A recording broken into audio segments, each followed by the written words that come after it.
And we are live with Michael Yon tonight. It's for a special late night edition of the Exit Strategy World Webcast number 9. Michael Yon returns. Michael is the very first returning guest that we've had on the program. We're very pleased to have him joining us from Okinawa, Japan, where he's presently located.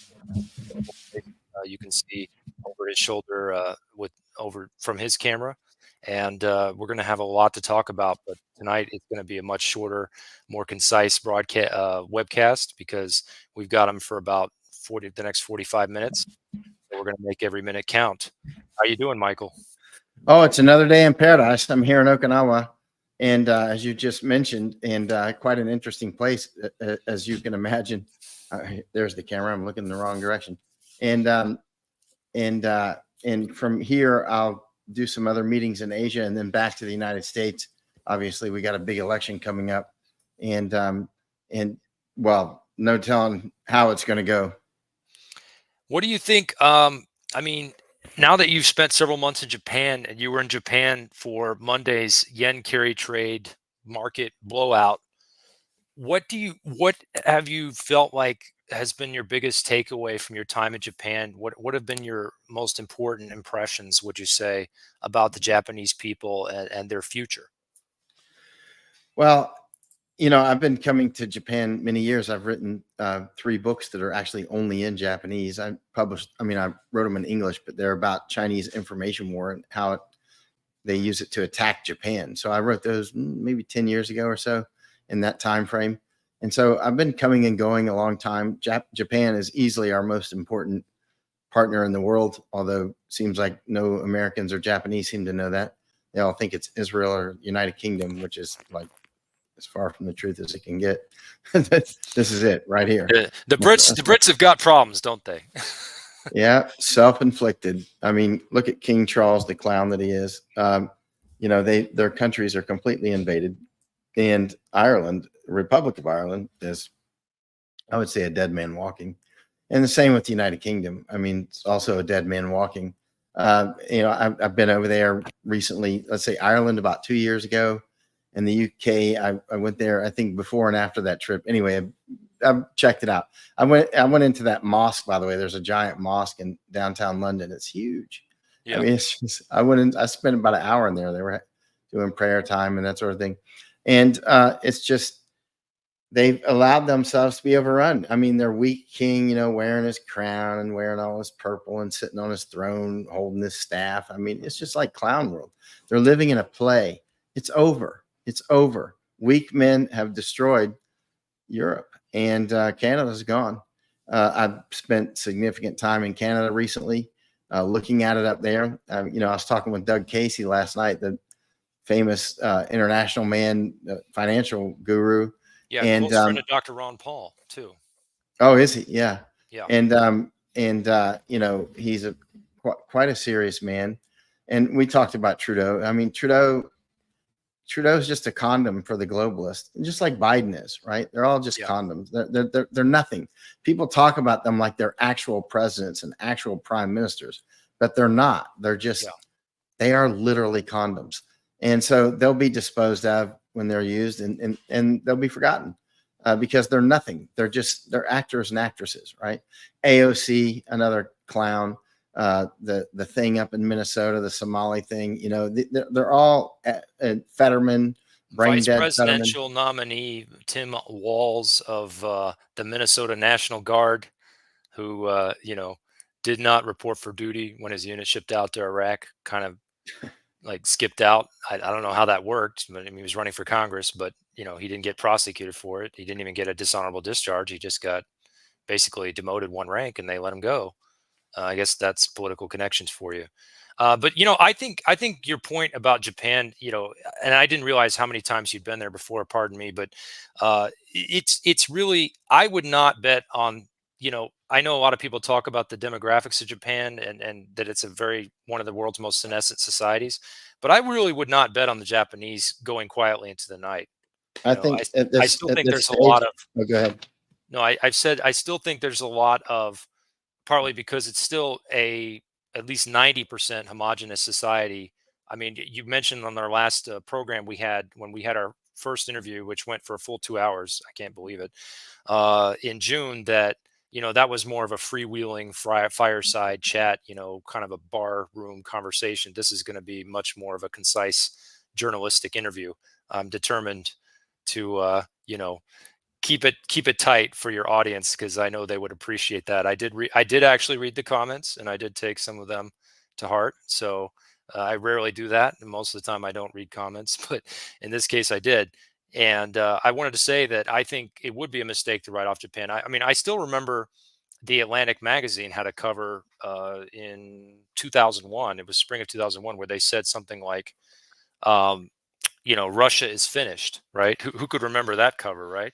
And there's been seen probably a lot of similar prognoses about Japan, but I'm much more confident about Japan's ability to bounce back, for example, than what you just said about Western Europe, and especially the United Kingdom in particular. I don't think it has really dawned on the British yet, and I did want to say this at the outset, or close to the outset of the program, that they don't understand that the more they start to crack down on free speech and just become openly, nakedly, ham-handedly, even comically authoritarian, that's going to have an impact on Americans' willingness to give a crap about their foreign policy priorities, and to care about the so-called special relationship. And I don't even think that's sunk in for them yet. They're not even thinking about it. They're just panicking and doing whatever they're told. Yeah, I mean, as you know, many people won't wake up until they're seeing the fence sign that says Arbeit macht frei, right? And even still, I wonder how many people just march their way into death and never, and always actually thought that they would be, this will just pass by, not realizing you're being exterminated. This isn't illegal immigration. This is a war. These are invasions, right? Yeah. Ireland's straight up dead. And I'm dealing with Irish pretty much daily now, actually, and getting a lot of information from Ireland. It's gone. Michael, could you clarify for the audience, when you say you're getting a lot of information from Ireland, are these people that are active in politics? Are they police? What kind of people, walks of life, are you talking about among the Irish that are corresponding with you and talking to you? Yeah, different sorts of people. One just moved to Colombia, actually. He was Good somebody move. that's been, Smart yeah, move. smart. Well, he'd been warning about this for years. And he said, the Irish were just calling him, he's Irish, just calling him conspiracy theorist. And now he sees which way it's already reached. You've crossed the Rubicon, the event horizon, you've jumped into it. And he's like, well, it's time to go. I mean, he's like, I tried to stop it. They wouldn't listen. And now I'm just leaving. And some people are angry that he's leaving now. It's like, well, he warned you the whole time. Your house is burned down now. You think he can reconstitute the ashes? There's only so much you can crabs in do a until bucket it's too syndrome, late. right? Crabs in a bucket syndrome, Yeah, where the crabs crabs grab in the the other crab, bucket. And, or the and, tall and poppy syndrome, as the Australians call it. yeah, they call it tall. Yeah, knocking down the tall puppy in Australia, right? So in here in Japan, the highest nail gets hit, right? And so, the bottom line is, it's too late for Ireland. I mean, I've been over there. I looked at it. I'm like, you've crossed the event horizon. You will not get out of this without severe blood, and there's a high chance you're going to just lose it outright, right? And at this point, for instance, if the estimates are accurate that 1/3 of the people there are the invaders, which, looking at it, that does pass the sniff test. If you go there and see for yourself, you'll see what I mean. Yeah, Or the maybe, percentages are much, much higher than what is officially recorded in the statistics. And I wanted to mention, like I said, I'm just trying to keep this point by point by point as we move along. But uh, you know, again, I think what was I going to ask you about? Yes, about Japan. I'm sure Doug Casey had some thoughts about this recent market blowout in Japan that would be of interest to you, because I've actually heard a more, let's say, silver linings take on it, which is that the Bank of Japan finally just pulled the trigger and, like, said, okay, not going to be as much free yen money anymore for this gigantic carry trade, which was for those who don't know what the yen carry trade is, what we're talking about, if you're just heard about it this week, like a lot of people in this audience, and or not necessarily my audience, but maybe in other audiences, um, it is basically where Wall Street banks borrow from the Bank of Japan through their Wall Street banker subsidiaries in Japan, like Goldman Sachs, for example, has a subsidiary in Japan. JP Morgan Chase, all of them. Chase Manhattan Bank, of course, was very active in Japan for many decades. But they basically borrow through their Japanese subsidiaries at zero rates, where they're getting essentially free money. Like, you have to pay the bank to keep your money in the bank. In Japan, it's like that's what negative NIRP means, negative interest rate policy. And they put all that money into equities, into stocks. A lot of it was going into Nvidia, into the Magnificent Seven, they're called, whatever, the FANGs, the tech stocks, pumping up that AI chips and tech bubble. And of course, it's burst because the BOJ could no longer defy gravity, monetary gravity, and keep all the interest rates down, while all the other central banks of the G7 or the insolvent seven were raising their interest rates. So they finally had to, accept monetary gravity. Wile E. Coyote stopped dangling his legs and fell down, right? The canyon, so to speak.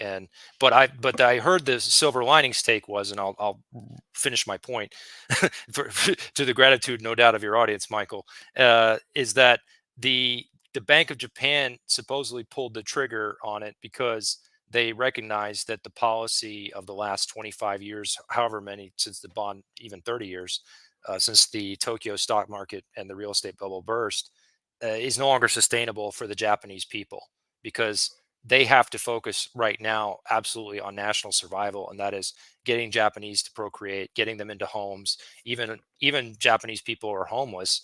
Who knows? Maybe they'll. I don't know if homelessness exists in Japan, but I've heard that there are places where they will give you a house. Like I said, if you move to some small town in the north of Japan, they will give you a home, a place to live, if you agree to live there a certain number of years. Yeah, I mean, there's a lot of empty homes and a lot of empty farms up there. I've been up there looking.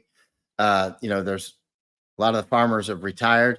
There's bears everywhere, like really dangerous bears. These bears kill people, and deers and hogs and monkeys. And some of the Japanese are like, it's like Africa up there now. Yeah, I mean, oh yeah, it's no kidding. Like Masako Ganaha, about I don't know, maybe 10 days ago or so, she was up giving a speech, and in Honshu, which is, I'm on Okinawa. It's, Honshu is the main island, Yeah, and the she most called up, and populous island.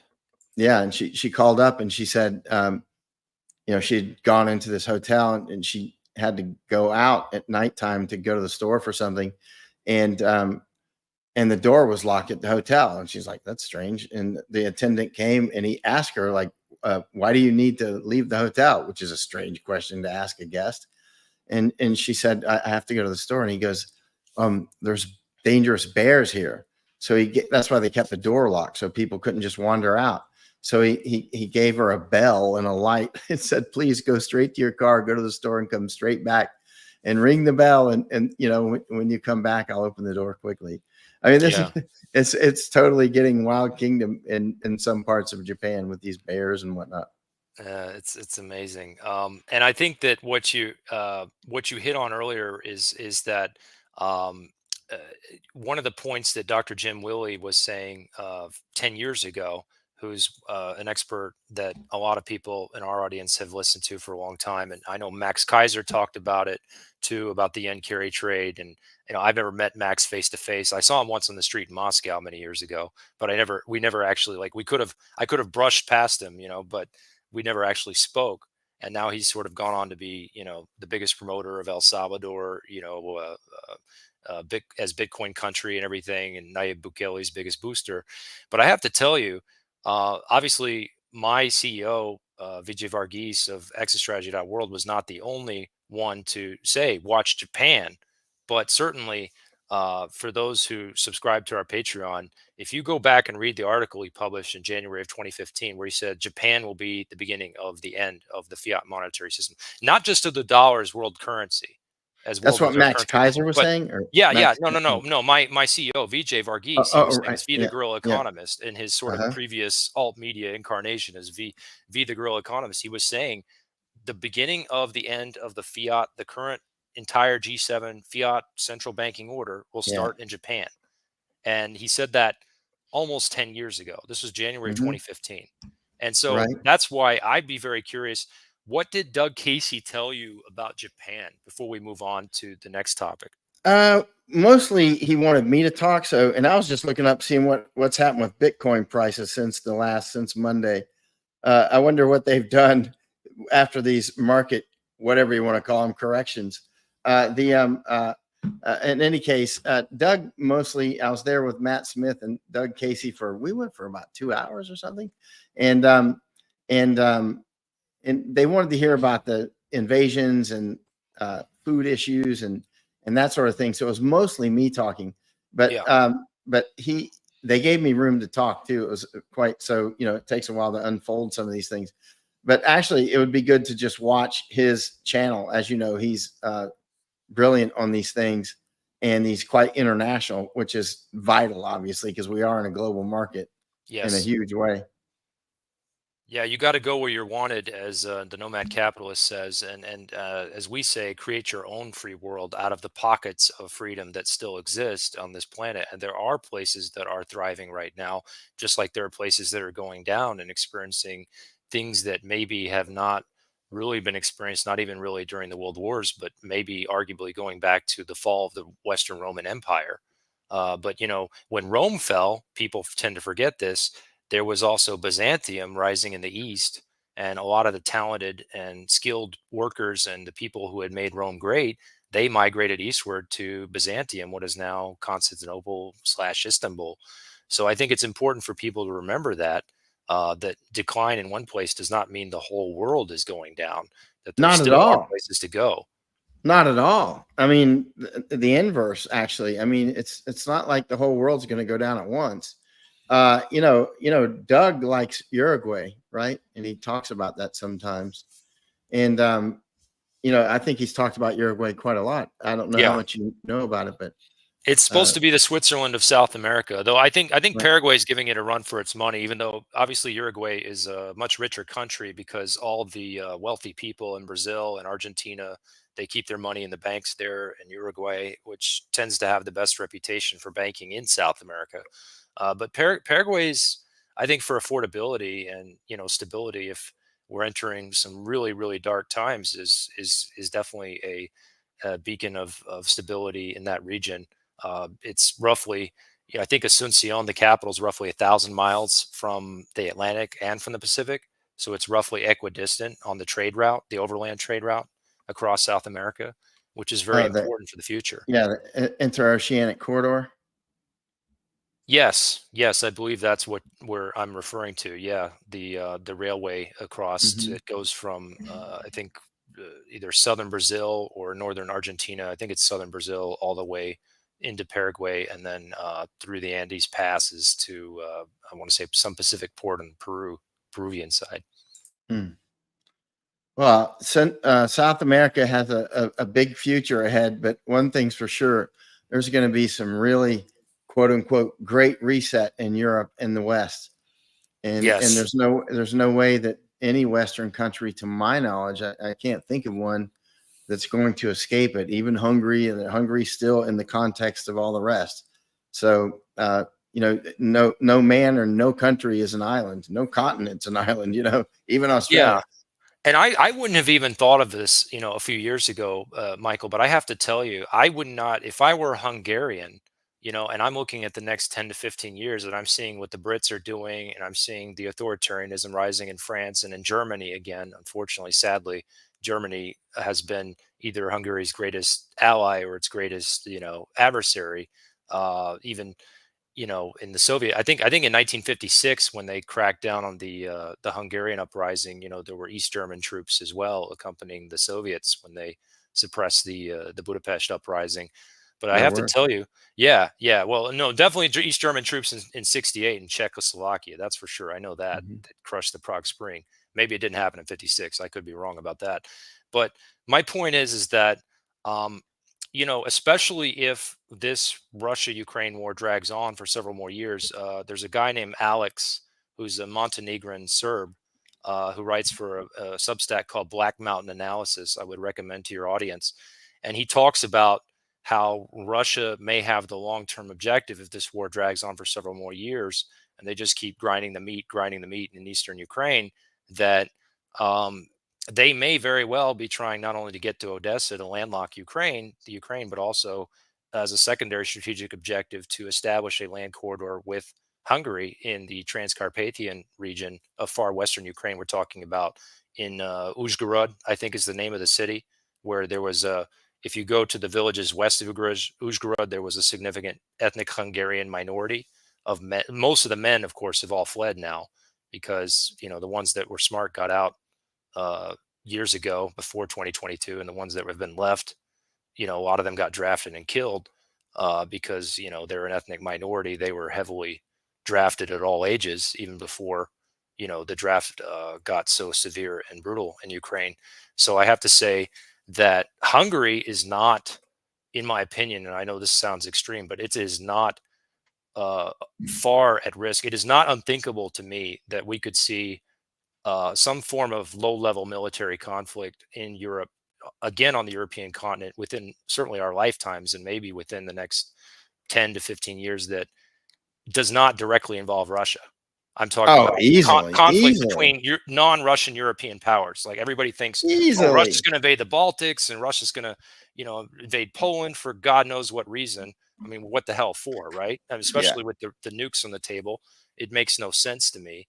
But, yeah. um, but when you look at if Hungary continues on its present course, and the Brits and the French and the Germans continue on their present course with some helping from the Swedes, all these woke authoritarian governments that are answering to the World Economic Forum, to Davos, man, or whatever, whoever they're ultimately answering to, they're on a collision course, Michael, and that may get to a point where we're talking about something beyond a color revolution. We're talking about some sort of armed subversion coming in to support a color revolution, taking it up a notch, if you will, to something like what we saw on the Maidan, but much more militarized and involving even more open foreign incursion or subversion. So I think certainly what you're probably going to see in the next coming years, based on what I'm reading from Alex, reading between the tea leaves and the lines, is that you're going to see Hungarians and Serbs, start, and Slovaks maybe too, start drilling together, start, forming militias, or I'm sorry, reserves, reservist forces that actively work with civilian militias, men in their middle aged, to be wary of, an external or internal military threat. I mean, you already have a large reserve forming in Poland, but that's primarily, based on the Russian threat. But I think, again, reading between the lines in Poland too, the fact that maybe the number of Polish soldiers, active duty soldiers or volunteers who've been killed in Ukraine is probably somewhere in the, I would say, the mid thousands, like somewhere between 5,000 and 9,000 people. I think, Polish killed in Ukraine. yeah, fighting on the That, Ukrainian side. But what I'm saying is, what I'm trying to tell you, Michael, is that the Poles are not necessarily getting ready to fight Russia. They're getting ready to move into Western Ukraine and take back what yeah, it was historically their territory before 1939. The whole western portion, far western portion of Ukraine, going all the way up to Lvov and Lemberg and Volnya, in there where it borders Belarus. yeah. This only gets more interesting. I spent more than 6 years in Europe and running around all over that place. And one thing I came to the realization is it's in a period of repose and peace. And during the times I was there, I was just there again last year or so. But it's really the white people's Middle East, and it's just in a period of temporary peace because of post World War II. Of course, we had troops stationed. I was stationed there as well. There was in the United States kept the peace, but they are a fractious lot, and it's in their firmware to fight each other. Germans will Yes. fight French, and the Brits will always do British. Well, Britain, the United Kingdom is essentially. I don't know what's going to happen. Nobody does, but it's not going to be pretty. That much is clear because now they've got millions of Islamic people in that, they're going to burn down libraries and churches and museums and everything else. There's some of them, there's a component that will try to erase all the history of Christianity and white people, period, including libraries and priceless works of literature and art will go up in flames because these idiots let them come in. Bottom line. And the same in the United States. Well, You know, let, it's let just a me say matter of something time. about that. Go ahead. Let me say something about that because I think there are some people in my audience. I mean, look, one of our employees is a Sunni Muslim guy in Cairo, Egypt, who works with us at ESW, and I have to say this. You know, this is not really just about Islam per se. Islam didn't pose a problem when you weren't letting so many people in all at once. It wasn't the issue. Islam wasn't a problem for Europe, in 1900 or in 1800. They knew how to deal with it. I mean, I don't know if you've heard of the Lapka Tartars. Yeah, Charles Bronson, the actor, the Hollywood actor yeah, who was in those Death yeah. Wish movies. He was of Lapka Tartar descent, and those were basically the people who came out of the Ottoman Empire that the Poles actually who fought the Ottomans, most famously at the Battle of Vienna in, I want to say September 11th, 1686, somewhere in there. But the Poles actually back then assimilated some of the Tartars who had been fighting for the Ottoman side and got them to fight for the Catholic Polish kingdom. And likewise, Russia. I mean, there was a meme that was going around X this past week where somebody was saying, well, the Russian army is doing ads where they're showing Muslims fighting for Russia, saying Bismillah, before they go into battle. And it's like, well, Europeans who are strong, who have a ethnic core, who have a strong central identity, they know how to deal with Muslims. When you break down the European Christian identity over decades, when you give people uh, this insane self-loathing of themselves, not a proper, let's say, Christian sense of needing redemption, but this white guilt, whatever you want to call it. It destroys people. It's like a virus that poses no threat to a healthy immune system, but when a immune system has been compromised, when it's been broken down, right? Like COVID, COVID mainly killed people who are elderly and people who are obese, but it also killed a few people who were in the prime of their life. Like just like uh, healthy nations, relatively healthy nations like Hungary, even though they're not escaping all the problems of modernity either, they still have low birth rates. They cannot, as you mentioned a few moments ago, completely wall themselves off from their neighbors who are really, really turning into the sick men of Europe, like Germany, France, and the UK, obviously as well. And the UK also, I have to say this. This idea of refighting the Crimean War with this idea of the old imperial rivalry with Russia is like so encoded in their DNA. I'm not sure that they have even it has trickled down yet through their deep state, the understanding that no, the British internal problems are making their aggressive foreign policy they want to pursue of confronting Russia, or much less sending a warship all the way around the world, to do some symbolic exercises and fight for Taiwan, is uh, completely incompatible, completely at cross purposes. It's absurd. I mean, the British Army right now can barely fill Wembley Stadium, and they're going to fight World War III with all the crap they've got going on at home. I mean, it's cloud cuckoo land, as the Germans say, Michael. Oh yeah, I mean, I did a lot of combat with the British Army when they were stronger than they are now, and I can assure you, they were always short on gear. I mean, basic stuff like ladders, and their vehicles were constantly breaking down. Now, the troops themselves were quite professional. They were very courageous, but they were not. I was like, wow, they can't even take care of a tiny part of Afghanistan or Iraq, even tiny Yeah, slivers of it, like Basra. And when I go on combat missions with American forces, I don't remember ever a vehicle actually breaking down while we were on a mission, like one just like stopped. But with yeah, British, it was always like I know at least one vehicle is going to break down right in the middle of a firefight or something. I mean, like, exactly. why is this thing breaking down? You can't fight like this when you can't even trust the horses you're riding on, and they don't have enough helicopters in it. I was down in Basra and we were constantly taking IDF mortars and rockets, right? Indirect fire. And the level of indirect fire was just like enough that Americans would never have to suffer that because we have Q-38, Q-39 counterfire radars, right?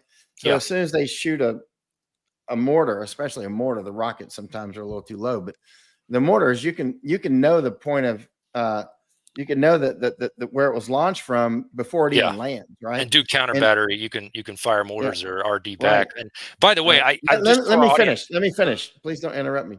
And so, so the counterfire that we had to put up with the British.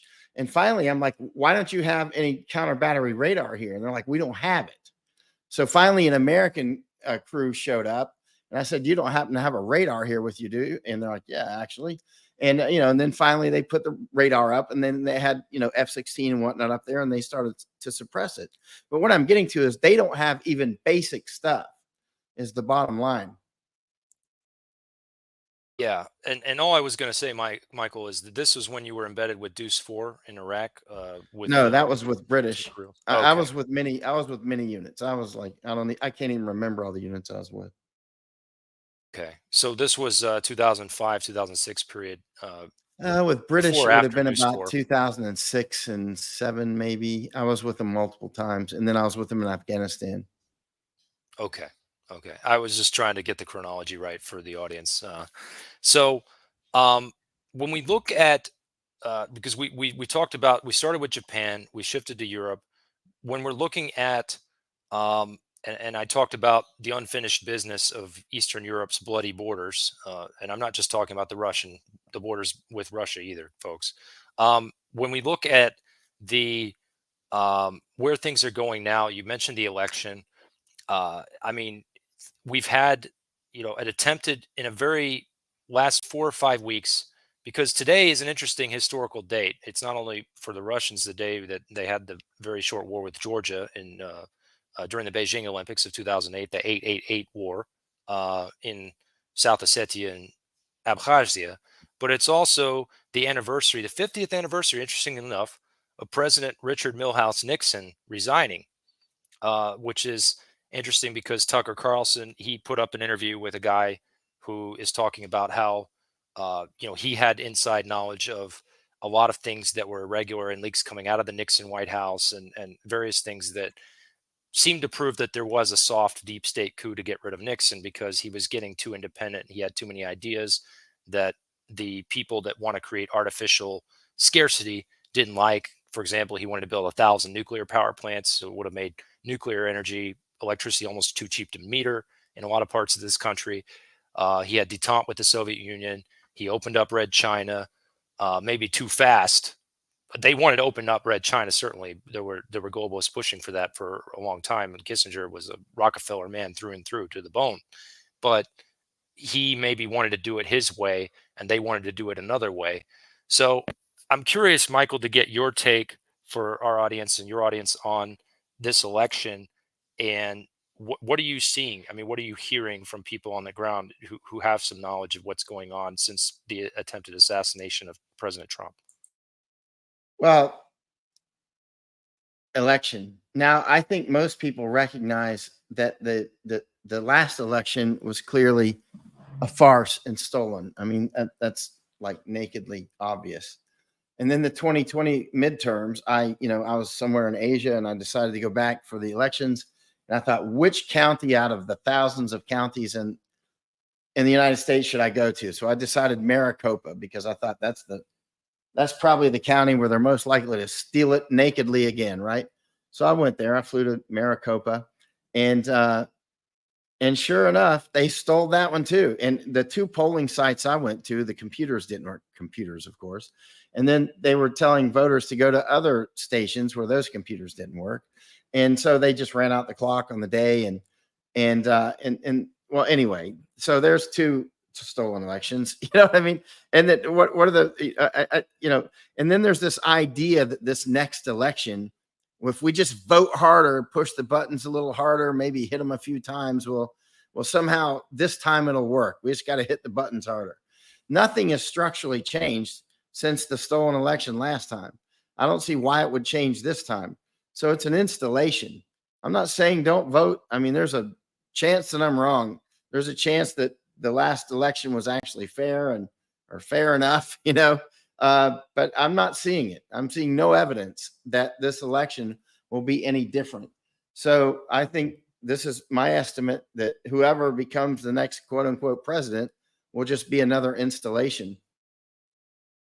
Yeah, I mean, the fact that you're seeing all this sudden supposed huge crowds for Kamala Harris and all this fake enthusiasm, and that she got $50 million or 100 million in donations in practically overnight does seem to speak to a massive amount of astroturfing and big mega donor laundered funds through straw donors and all this sort of fakeness. I did want to mention about one thing, that a story I saw today in the news, that has been going all like wildfire over conservative, pro-Trump media, which is about the indictments of two employees of Smartmatic in the Philippines, for alleged, manipulation of the voting equipment and et cetera, doing exactly the sort of thing with the voting equipment that we were repeatedly told in 2020 was impossible for anybody to do, and you were potentially could be sued for $1 bajillion if you claimed otherwise by the Dominion,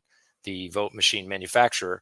So I want to say, um, in terms of what do you think will happen if we have another election like 2020? Do you envision any type of civil unrest, or do you think that people are just mostly just going to go home and stack tins and prep and grumble about it for the next 4 years? I don't think MAGA will do anything. Because I've been on the border too long. I've been seeing too many things. I've been to, so many events and whatnot. I think they'll say, wow, we'll get them next time. We'll get them in the courts. I think they're just going easy in the saddle. They're being broken like a horse, just the same as Europe. And there's a lot of trash talk. Don't mess with Texas. I'm in Texas all the time. They are messing with Texas, and Governor Abbott's the governor. I was warning about him, and people in the beginning were like, "Hey, what do you want to?" It's the normal thing when you warn about Abbott, Greg Abbott, who is clearly World Economic Forum, like unambiguous, not in the least ambiguous, right? So when I warned against him, they're like, "Who do you want, Beto?" Which is the basically, "Who do you want, Trump or Kamala?" You know what I mean? It's one of those. That listen, here's the deal: they're running Beto to get Abbott in, right? Abbott is basically the border czar for keeping the border open for World Economic Forum. And then Abbott sends bus loads of invaders up to New York and everywhere. And conservatives in Texas, my friends, are all clapping and standing, clapping like, penguins. Like, yay, look what he's doing. He's sure showing those people in Massachusetts. I'm like, no, he's not. He's injecting the poison deeper into our heart. Why doesn't he take those buses and send them back to Mexico, right?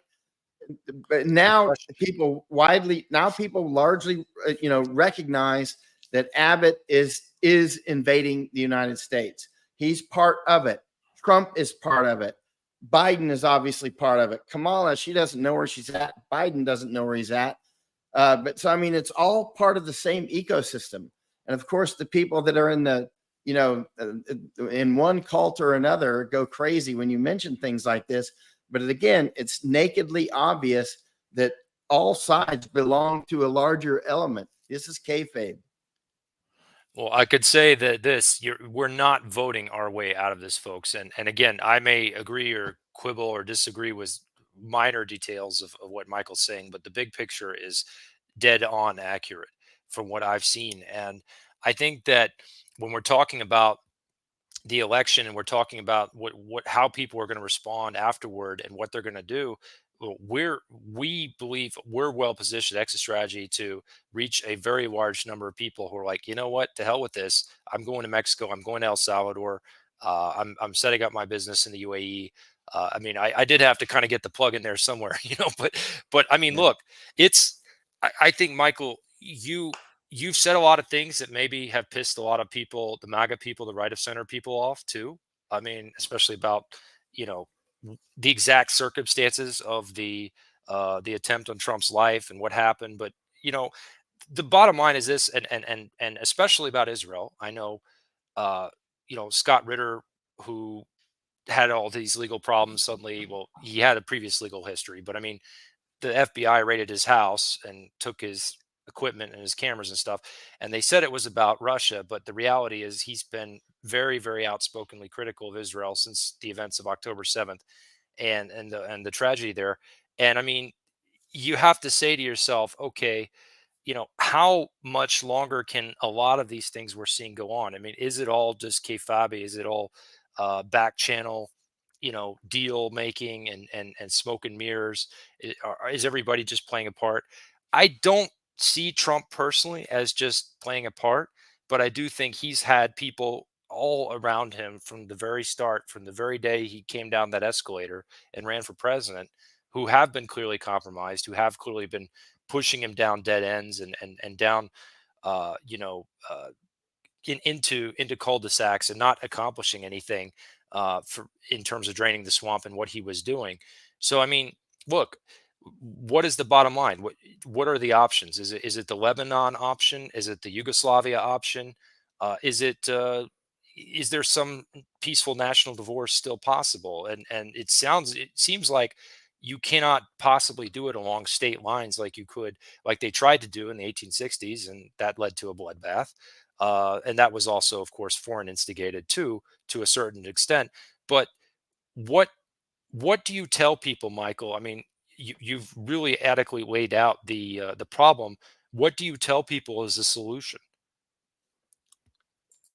Well, it depends on the person. I mean, Doug Casey was asking this question yesterday, as people always do. Rightfully, actually, it's an incredibly important question. But that depends on who you are and what your capabilities are and where you're already at. It's sort of like asking somebody, well, what should your medicine be? I'm like, I don't know. What's your sickness? I'm not a doctor, but you know what I'm saying. So for some people, the answer will be to, if you live in a big city, and I mean, like New York, I mean, you got to take stock in how long you think you're going to be able to survive there. If the electricity goes out, do you want to be there? I would be thinking strongly about getting out of that city, obviously. And some people, I think, are better positioned to leave the country if that's what they want to do. Um, you know, if you want to go somewhere else, I mean, it can be a wise move. I mean, because we're going into a change which is fundamental. I mean, the change to the United States, it's occurring right now.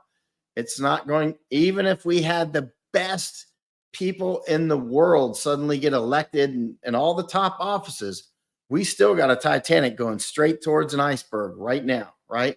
Even if suddenly we had the greatest leadership in the world, and we don't have that. None of them are running, right?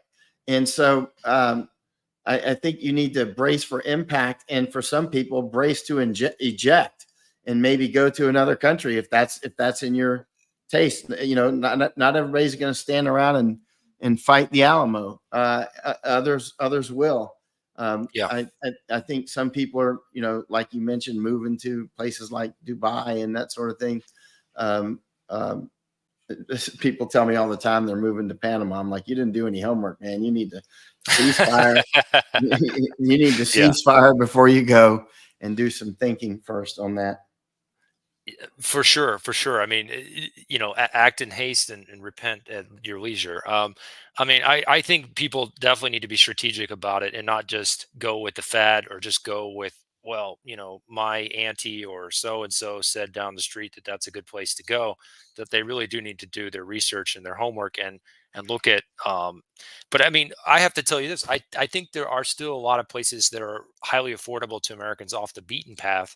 I mean, even places you wouldn't think, like maybe Nicaragua would work well for some people if they are used to country living. They don't need the amenities, they don't need the kind of things they would find in Panama in the city, or in Mexico City, for example. Then yeah, maybe it makes sense for some people to go that way. But just remember that it's going to be harder to form tribes uh, when you're a newcomer than where you at in your small town. But I mean, if your small town is dying out, if it's really just kind of fading away, then yeah, maybe it is time to think about forming a new tribe, learning Spanish, and getting your butt in gear and making the move down to El Salvador. I think certainly people need to think about, don't just think like a Rambo people. And we made this point in the 2 hour conversation we had with Michael back in June. It's all about tribes. networked tribes. That is what is going to get people through this long emergency. Yeah, and it's transformational. There, at some point, we're just not going to have enough food on the planet for the number of people there. Let's say available food, because it's very clear that that's what some of the globalists who are highly enabled are working to do, right? And because they clearly want to reduce the global population significantly, which they can do. I mean, I can clearly see the path to do that. They are clearly setting conditions to do that with so many things like cutting off Nord Stream, cutting off Groningen gas field, and fertilizer fires and H5N1. It's many, many, many things that are additive pressures. And it's coming, and these invasions will continue. It's interesting. I mentioned about Muslims earlier in Europe, but actually, I mean, had somebody who spent my life mostly overseas. I mean, I mean, if it was, if I were, I wouldn't hesitate to live in a place like Indonesia, which is almost all Muslim. You know what I mean? I've spent years with Muslims, but in their countries, that's not the Muslims who are coming to Europe. We're getting military age males without women who are being used as an invasion force. They are not coming. This is straight up war, right? These are the janissaries. These are not the families. These are not the normal, sane Muslim people you see when you go on the street in Cairo or Damascus or Beirut or Jakarta. I wouldn't hesitate to live in Dubai, which is all, I've spent a lot of time in Dubai. I spent a lot of time with Muslims.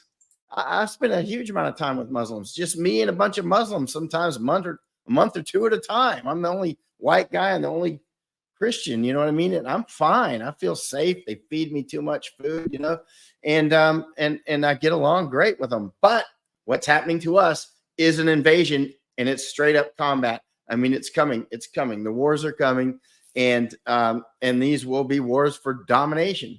The World Economic Forum and some of the other players, these are huge oligarchical structures that are fighting like elephants, basically stomping on mice, right? That's what's happening. Last question about the oligarchs and is a lot of conservatives, and I did want to just kind of leave the audience with this final question as we're going into, I don't know if you've got 5 minutes of overdrive. If not, that's fine. I got it. But you got 5 minutes. Okay. So I'll leave you with this. What do you think about this idea that a lot of conservatives have put hope in, that there is a sort of counter elite forming around people like Elon Musk and Peter Thiel, that they're recognizing that, just absolutely letting so much of the Western world go to hell and depopulate and the birth rates collapse and all this wokeness take over in the education system, everything, and of course the DEI competency crisis that's exacerbated by DEI, but it's not exclusively due to DEI, I should say. They're recognizing that this is destroying the collective West's ability to not only attract the top talent, because a lot of it may go to other places like the UAE that we just mentioned a moment ago, or just stay home in China or India. But B, it's also destroying the United States as a military power, because we're losing our defense industrial base. We're still badly dependent on China for all sorts of things in the DIB.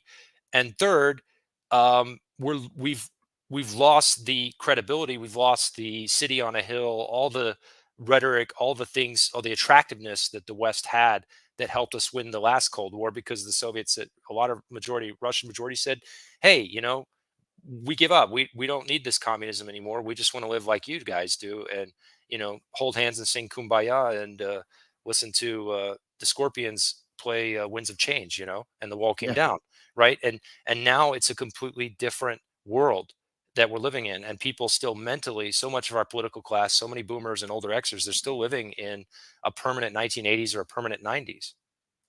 Yeah, they don't realize. A lot of people just completely don't get it. And if historical experience bears out, and it will, there literally are a lot of people that won't get it, even when the shooting starts. They still won't get it. There is that class, and I just write them off because it's diminishing returns to try to invest time on waking them up. I'm just like, hey, that's just who you are.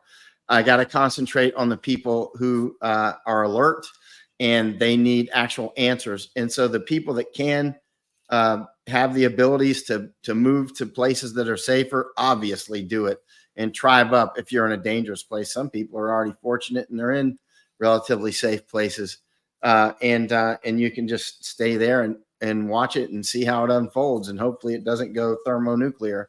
But one of the things about crowds, though, and we're and wars are always like a crowd behavior.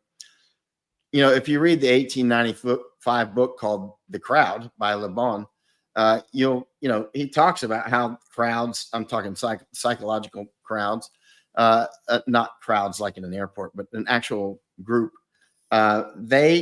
They're always stupid. Crowds are stupid. You can have a crowd of very smart people and wise people, but the crowd itself, and Le Bon noticed this in his 1895 book, and I've seen it because I've been in a lot of riots and things like that I was covering and watching, and you can see a lot of smart people get together, and collectively it's quite stupid.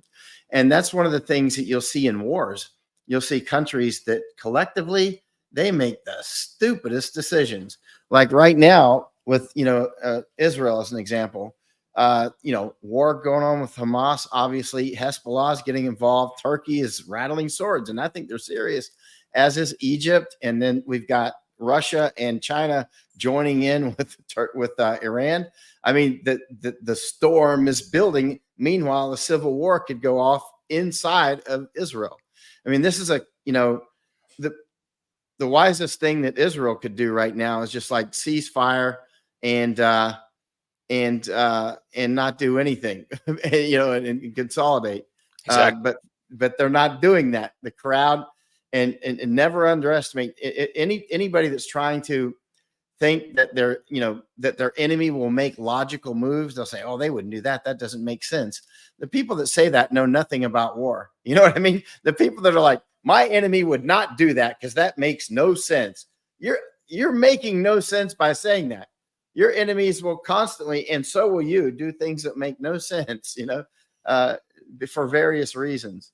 And like the war per se makes no sense unless you really have some sort of overarching reason for doing it, but it's not going well, that's for sure. Yeah, I mean, it does make you wonder how many more people senior officials can get assassinated, how much more provocations can happen, how much more threats and weapon systems being flown in from Russia to Iran, and all the things that are going on. And obviously, a lot of people claim that Erdogan is all just talk, but I do have to say this: at what point, how much longer can you provoke the populations, the people, not just the military people and the diplomats and the security services, but the actual populations of the country, before you get some sort of very bloody catharsis? I mean, I think that certainly there's a hell of a lot of diplomacy going on, and maybe that's a good thing, to try to back the two sides down, to get the Iranians to minimize their retaliation, to get the Israelis to stop assassinating senior Hamas and senior Hezbollah people as well. But it's not going to. I just don't see any other way that this can stop without some sort of major blows. But we'll have to see. I've been wrong before about a lot of things. I didn't think Russia was going to launch this special military operation. I thought I all the did. way up to the last I minute. was I thought it predicting. was. I thought it was a some sort of force Yeah. back diplomacy. Right up I to the could last see minute. it, and I was publishing it. I was like, they're going to do it. Ukrainians, even up to just like hours before it kicked off, Chuck Holton was over there, my friend. They We were didn't believe talking it. on the phone. He's like, most of the people still have no idea. They think nothing's going to happen. I'm like, well, they better. Well, they're about to find out. I mean, of course, we don't know what's going to happen until it actually does. But I was just watching the playing field and feeling the. I've done war so much that it gets to be. War is different for me than for the average person because I've studied it so much and done it so much that I can kind of feel it. You know what I mean? And there's more. You reach a point where it's more than just looking at reports. It's about the energy of the situation, and you could see Right. that was almost certainly going to happen, and then it did. And Yeah. then I said from the beginning, I think Ukraine will likely be crushed. And don't know what time frame, but And that's what's happening. Ukraine has been really smashed, and I don't see Ukraine just coming out of this like smiling. That's Well, not going to I have happen. to say this before we go, and that is that if I were in the shoes of a Ukrainian patriot, Ukrainian nationalist, I've been fighting for the last 2 years, and I want to say this to all the Ukrainians who may be listening in the audience. If I were in the shoes of your heroes, I would start seriously asking myself, at what point is so many of our men getting killed and decimated, beyond decimated? It's approaching Paraguayan levels of the male population getting cold. We're into two generations. When they start drafting 16-year-olds, it'll be 2.5 generations of Ukrainian men getting killed and maimed. At what point do you ask yourself, is Ukraine getting demographically crushed a feature and not a bug for the globalists, Western globalists backing Ukraine militarily? Oh, Are they definitely a clearing feature. the path Definitely a for feature. the repopulation, the resettlement of Ukraine by people of either African or Middle Eastern descent, or God knows from where? But is that a globalist objective to turn Ukraine, post-war Ukraine, whatever is going to be left of it, into some gigantic refugee camp for Europe, where they could say, "Oh well, yeah, we'll do some deportations. We'll send these young men that you talked about a moment ago, Michael. We'll send them to Ukraine, right? Then we won't send them back to Africa or wherever they're from, but we'll send them to Ukraine and then see what happens there. Like this petri dish that's just being shaken up, and I just think people need to start waking up and thinking beyond just, well, damn it, the Russians bombed this town or they killed my buddy. Think bigger picture here, folks. I mean, think about that. You people, nations have been manipulated into these horrific wars before. World War One was entirely unnecessary. World War Two was a continuation of World War One. Know your history or be doomed to repeat it. And that's, I mean, Yeah. Michael, you take it away. You finish up. Oh yeah. I mean, these wars are just getting started. So, you need to, when, I was talking with Doug Casey about this a couple days ago, and Matt Smith, uh, when you make your move, and they know this, they don't need to be told this. These are wise men actually, but a lot of people that are younger, maybe not, but plan your moves, be very methodical, study it through before you make it. In other words, measure twice, cut once, right? And so, how the carpenters always say, measure twice, cut once. And, and that's a saying in special operations as well. Like, just make sure of your move and then make it with deliberateness, right? And be deliberate about it when you do it. So before you decide to make any move, really think it through, study through, and then when you get ready to do it, execute. Well, thank you for joining us for the second time, Michael. Always appreciate your insights and the global big picture you present, and your decades of military and foreign war correspondent experience and expertise in these countries. And I want to thank the audience, Michael Yon's audience, for coming over and listening to what we have to say at ESW, and the whole audience as a whole. Thank you very much for listening, folks. And we hope to have Michael back on maybe sometime in early 2025. God willing, we'll all still be here. So thank you, Michael, for joining us, and have a good rest of your evening there in Okinawa. All right. Thanks, Charles. I really appreciate it. Y'all have a good day. All right. Goodbye now.